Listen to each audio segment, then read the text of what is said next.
Shafii tulikutana pale. Nilipokuja niambia nataka nikusaidie, nikamwambia naomba niandike kwenye social media zako. Akaniambia hamna.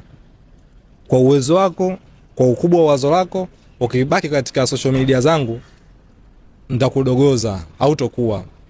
Nenda redioni. Na alinifuata Ubungo na gari Jumapili mpaka hapa alinishusha. Na ndo alinipigia simu, wewe unaenda kaue. Sitaki kumleta mtu akafeli. Shafii ni babangu yule. Ni mzee wangu, babangu. Ndo alipiga simu nyumbani kuambia wazazi wangu kwamba nitamlea kama mwanangu. Kwa changamoto zingine zote atakuwa ananiambia na mimi nitamsaidia. Kwa Shafii alinilipia shule, nikaenda kusoma habari. Baada ya kumaliza walimu nikaenda kusoma chuo kikuu cha Dar es Salaam journalism. Alilipa Shafii. Na nitaka nisome pia. Nikashangaa mzee kashalipa ada. Naenda akasome. Nikataka niache mwaka wa pili akalipa, naenda akasome. Kodi nyumbani kwangu. Melipa Dauda miaka 2 ya mwanzo niko Dar es Salaam 2020 mpaka 2022. Kwa nalipa Shafii. Kwa nilikuwa nafanya clouds, nafanya kazi kwenye social media zake.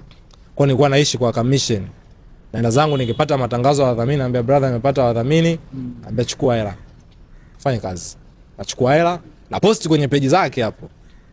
Ila hela nachukua.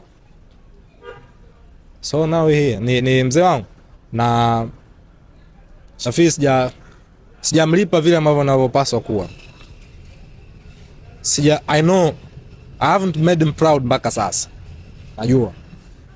Naendelea kupambana. Siku moja yule mzee natamani siku moja niwe na hela ambayo hata akitaka kwenda kwenye UEFA niseme mzee ticket bills on me. Napambana nifike huko. Ananidai mzee. Ananidai. Hiyo mimi nimeanza kutangulia, wewe ametangulia. Nitapambana kuhakikisha kwamba responsibility za mzee kwa kidogo nilicho nacho napambana. Zaidi ya milioni nikipiga hesabu za siku nilikuwa napiga tu hesabu za kawaida. Investment amefanya kwa haraka. Hata milioni 20-30 zinafika. Aliwekeza kwa kwa haraka tu. 20 mpaka 30 zinafika.